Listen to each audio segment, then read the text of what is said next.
وخت د آبادۍ دی اوس خولې پرې تویوو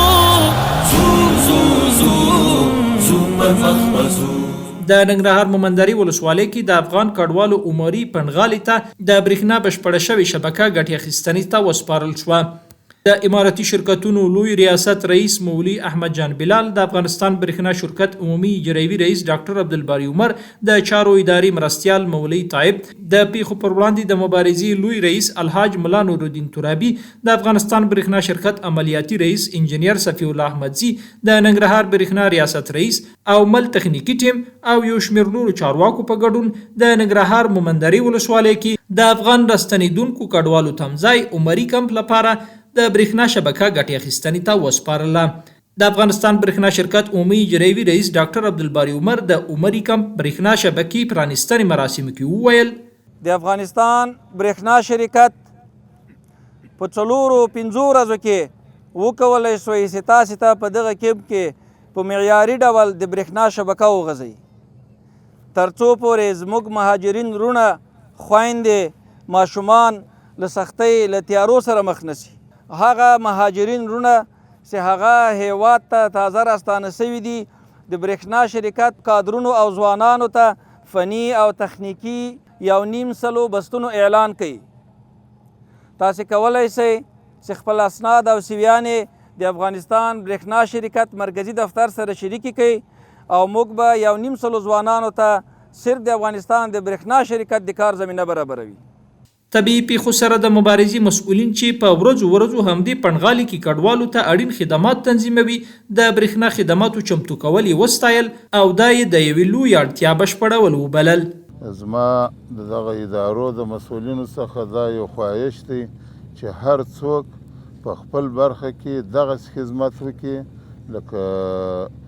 د برق مسؤلینو چې خدمت وکړي. د اماراتي شرکتونو لوی ریاست رئیس مولوي احمد جان بلال هیواد ته افغان راستنو شوي کډوالو ته ښه راغلاست ووایه او د لومړنیو خدماتو چمتو کول یې ورته مهم وبلل. ډېر خوښ یو چې له توقع خلاف تقریبا د 4-5 ورځو په ترڅ کې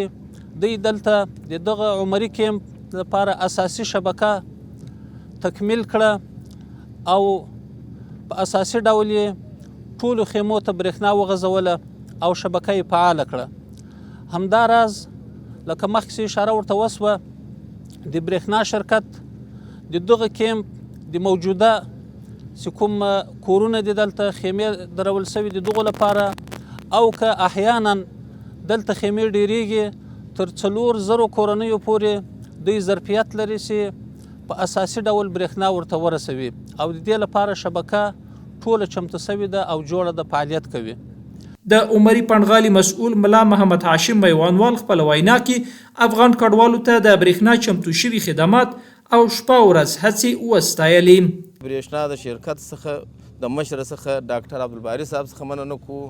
چې دلته یې په 4-5 ورځو کې موږ ته د برق ترتیب ټول را جوړ کړي. د مراسمو پای کې د بهرنیو چارو وزارت اقتصادي اړیکو رئیس ښاغلي شفیع اعظم وینا وکړه او افغان کډوالو ته چمتو شوي خدمات یې وستایل. د امارت له مشرتابه نه نیولې تر کشره د دې وطن تر هر وګړي تر هر فرده په دې باندې فکر ده چې څنګه دا وطن ورغیږي، څنګه برېښنا د افغانستان هر کور ته ورسیږي، څنګه اقتصاد جوړ سي، څنګه زراعت جوړ سي، څنګه په دې مسیرونو کې موږ وکولی سو د افغانستان لارې نه هیوادونه سره وصل کو، د نورو هیوادونو ګټې له خپلو ګټو سره وصل کو او بیا د هغې پر بنیاد باندې موږ یو باعزته ژوند څښتنان سو. د مراسمو پای کې د افغان کډوالو یو شمېر استازو چې دغه پنغالي کې اوسېدل د برېښنا په ګډون یې له ټولو خدماتو ستاینه وکړه او له ټولو مسؤلینو یې مننه وکړه.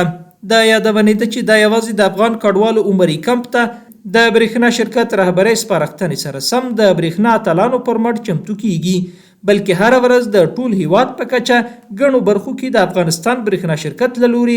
د شبکو اصلاح او پراختیا چارې پر مخ وړل کیږي.